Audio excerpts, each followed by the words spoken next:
Good morning, सुप्रभात, वंदे मातरम आप सभी को। आज के इस वीडियो लेक्चर में हम लोग सदस्य पद का अंत इसके बारे में पढ़ने वाले हैं। यानी जो अपना टॉपिक है आप देख रहे हैं सदस्य पद का अंत, यानी सदस्य पद कैसे खत्म होता है, सदस्य पद का एंड कैसे आता है, सदस्य पद का अंत कैसे आता है। तो ये तो बहुत हार्ड टॉपिक नहीं है, बहुत ही इजी टॉपिक है। जैसे अगर मैं एक एग्जांपल के द्वारा आपको समझाने का प्रयास करूँ, आप सब जानते भी हैं। जैसे मान लीजिए कि इस व्यक्ति के पास शेयर है और ये व्यक्ति जब अपना शेयर इस व्यक्ति को बेच देता है, यानी ये क्रेता है शेयर खरीदने वाला, यानी ये व्यक्ति अपना शेयर अगर इसको बेच देता है तो अब ये जो है वो कंपनी का क्या बन जाएगा, अंशधारी बन जाएगा और इसके सदस्य पद का क्या हो जाएगा, अंत हो जाएगा। ये तो आपको पता है क्योंकि इसने अपने शेयर बेच दिए हैं इसको, तो कंपनी अब ये कंपनी से इसका कोई मतलब नहीं है। अब जो कंपनी का सेक्रेटरी होगा सदस्य पत्रक में से इसका नाम काट देगा और क्रेता का नाम एंटर कर देगा। तो इस तरह से सदस्य पत्र क्या हो जाता है, खत्म हो जाता है। तो ऐसे कुछ नीचे टॉपिक बताए गए हैं, ऐसे कुछ सिचुएशंस, ऐसी कुछ परिस्थितियाँ बताई गई हैं, ऐसे कुछ संयोग बताए गए हैं जिसमें अंशधारक के या कोई भी जो कंपनी का सदस्य है उसकी सदस्यता क्या होती है, खत्म होती है। तो परिस्थितियों के बारे में हम लोग डिस्कस करते हैं। जब कंपनी के सदस्य पत्रक में से सदस्य का नाम रद्द होता है, यानी जब कंपनी के सदस्य पत्रक यानी सदस्य रजिस्टर में से सदस्य का नाम रद्द किया जाता है, तब उस व्यक्ति के सदस्य पद का अंत आता है। इस संबंध में विविध संयोग यानी विविध परिस्थितियाँ निम्नलिखित हैं। पहला, अंश परिवर्तन के द्वारा, जैसा कि मैंने आपको अभी एग्जाम्पल के द्वारा समझाया, अंश परिवर्तन के द्वारा, यानी कंपनी का सदस्य अपने अंश अन्य किसी व्यक्ति को या व्यक्तियों को बेचे, तब अंश की परिवर्तन प्रक्रिया के आधार पर अंश विक्रेता का नाम सदस्य पत्रक में से रद्द किया जाता है, परिणाम स्वरूप विक्रेता के सदस्य पद का अंत आता है। क्लियर, बहुत ईजी पॉइंट। यानी जब कोई कंपनी का सदस्य अपने अंश किसी दूसरे व्यक्ति को बेच देता है तो अंश बेचने वाले का नाम सदस्य पत्रक में से काट दिया जाता है, रद्द कर दिया जाता है, उसे ही कहते हैं, और तब उस परिणाम स्वरूप उसके सदस्यता क्या हो जाता है, अंत हो जाता है। दूसरा पॉइंट है कानूनी हस्तांतरण द्वारा, बाय ट्रांसमिशन ऑफ शेयर। ये भी आपको लेसन नंबर 2 में बताया गया है कि जब किसी सदस्य की मृत्यु हो, दिवालिया हो या अस्थिर मस्तिष्क का घोषित हो, तब कानून की प्रक्रिया द्वारा जो अंशों की मालिकी है उसके कानूनी प्रतिनिधि यानी उसके वारिसदार या जो उसके कानूनी प्रतिनिधि होंगे वो अंश की मालिकी उसको मिल जाता है, और परिणाम स्वरूप जो मूल सदस्य होते हैं, मूल सदस्य यानी जिनकी मृत्यु हो, वो जो अस्थिर दिमाग के हों वो, या जो दिवालिया हो वो, उनके सदस्य पद का क्या जाता है, अंत आ जाता है। तीसरा है अंश जब्ती के द्वारा। अंश जब्ती के बारे में भी आपको लेसन नंबर 1 में बताया गया है। इसकी परिभाषा क्या थी कि जब कोई अंशधारक अपने अंश की रकम को चुकाने में असमर्थ हो, तब कंपनी के द्वारा अंतिम स्वरूप के नोटिस को भेजकर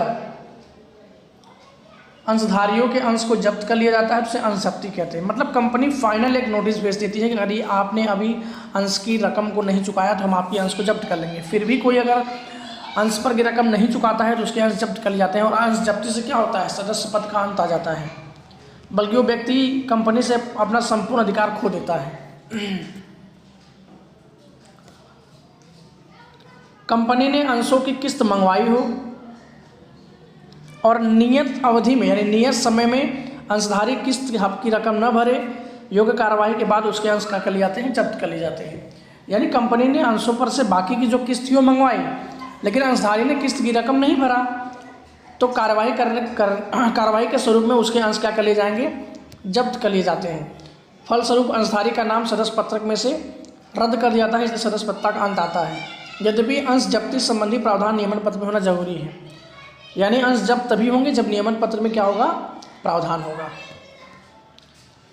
कंपनी अंश लियन के हक का उपयोग करे तब, अंश लियन के बारे में भी आपको लेसन नंबर 1 में बताया गया है। यानी जब कोई अंशधारी अपने अंश की रकम को चुकाने में असमर्थ होता है और अंश जब्त करने के बाद भी रकम जब कंपनी को क्या हो, कंपनी की रकम पूरा ना हो, तो ऐसे में जो कंपनी है वो अंशधारी के संपत्ति को जब्त कर लेती है, और संपत्ति को जब्त करने के बाद संपत्ति को बेचकर अपना लेना वसूल करती है, उसे अंश लियन कहते हैं। तो यदि कंपनी ने मान लो अंश लियन के हक का उपयोग करे तब क्या होगा, कंपनी के नियमन पत्र में अंश लियन संबंधी प्रावधान पहले तो होना चाहिए। पहला नियम यही है कि लियन का जो प्रावधान है वो नियमन पत्र में होना चाहिए, उसके बाद प्रोसीजर आगे होगा। यानी कंपनी के नियमन पत्र में अंश लियन संबंधी प्रावधान हो तो कंपनी अपनी लेनी रकम वसूल करने के लिए अंशधारी को नोटिस, लेनी रकम वसूल करने के लिए अंशधारी को क्या देती है, नोटिस देती है। जब कंपनी अंश लियन के हक का उपयोग करके अपना लेना वसूल करने के लिए अंशधारी के अंश को बेच दे, यानी अभी कंपनी को तो रकम लेना है तो अंशधारी के अंश को कंपनी बेच सकती है, क्योंकि उस पर अभी लियन है। लियन मीन्स अधिकार, लियन मीन्स राइट, यानी कंपनी को अधिकार मिला है कि उसके अंश को जब्त करके कंपनी अंश बेच सकती है। तब ऐसे सिचुएशन में मूल अंशधारी का नाम सदस्य में से काट दिया जाता है, सदस्य पत्रक में से रद्द कर दिया जाता है और सदस्यता का क्या होता है, अंत आ जाता है। शोधनीय अधिमान अंश की रकम वापस लौटाया जाए, यानी preference share, redeemable preference share. शोधनीय अधिमान अंश, अधिमान अंश यानी प्रेफरेंस शेयर, प्रेफरेंस शेयर की रकम जब वापस लौटाया जाए तब कंपनी ने मान लीजिए कि शोधनीय अधिमान अंश प्रकाशित किए हों, मीन्स रिडीमेबल प्रेफरेंस शेयर। ऐसे प्रेफरेंस शेयर भी कंपनी इशू करती है।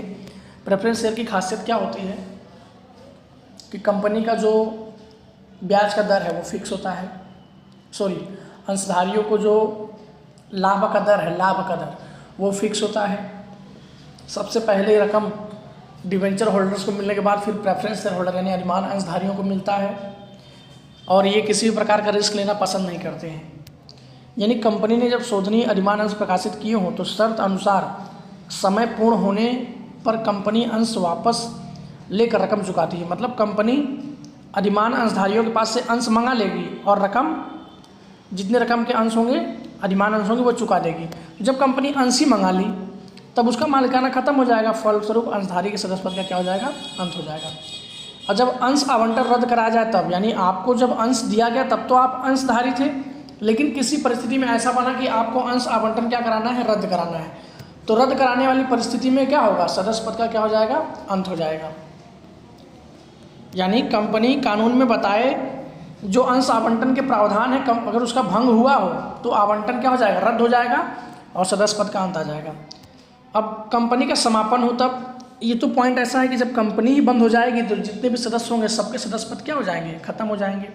यानी जब अपनी कंपनी अपना धंधा बंद करे या समापन करे या दिवालियाँ घोषित हो, कंपनी बहुत लॉस में जाती हो, दिवालियाँ घोषित हो, तो कंपनी के अंत के साथ सदस्य पद का क्या हो जाएगा, अंत हो जाता है। इसके बाद का लास्ट टॉपिक है कंपनी की संयोजन विलय द्वारा। यानी जब कोई एक कंपनी दूसरी कंपनी में मर्ज हो जाती है, आपने कई बार सुना होगा कि ये कंपनी उस कंपनी के साथ विलय हो गई, संयोजन या विलय द्वारा। अभी बहुत सारे बैंक भी क्या हुए हैं, विलय हुए हैं। बहुत सारे बैंक भी बैंक ऑफ बड़ौदा में जाकर क्या हुए, विलय हुए। तो ऐसे में जो कंपनी मर्ज होती है, मतलब जो कंपनी दूसरे कंपनी में विलय करती है, सपोज दैट मान लो ये ए कंपनी है और ये बी कंपनी, अभी ए कंपनी का धंधा चल नहीं रहा है, मीन्स लॉस में है, तो ये बी कंपनी के साथ मर्ज हो जाती हैं, संयोजन कर लेती हैं, तो इसके सदस्य पद जो होंगे वो खत्म हो जाएंगे। हाँ, ये परिस्थिति अलग होगी कि कोई शर्त होगा कि हमारे पास जो सदस्य हैं उनको यहाँ सदस्य पद मिलना चाहिए, तो उसकी बात अलग होती है। समझाता हूँ। जब दो कंपनियों में से किसी एक कंपनी का दूसरी कंपनी में संयोजन हो, मतलब विलय हो, अथवा दो कंपनी विलय कर नई कंपनी स्थापित करें, जैसे वोडाफोन वी बन गया है, वोडाफोन और आइडिया भी मर्ज हो गए हैं। आपको पता है कि वोडाफोन आइडिया भी क्या हो गए हैं, मर्ज हो गए, मतलब इन्होंने एक नई कंपनी बनाया है वी।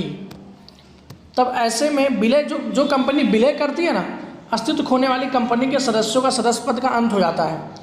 यद्यपि अस्तित्व खोने वाली यानी जो कंपनी विलय होती है, अस्तित्व खोने वाली कंपनी के सदस्य सूची शर्तों के अधीन, यानी कोई शर्त होगा उसके अधीन, तो नई कंपनी के सदस्य पद प्राप्त कर सकते हैं, जैसा कि मैंने आपको बता दिया।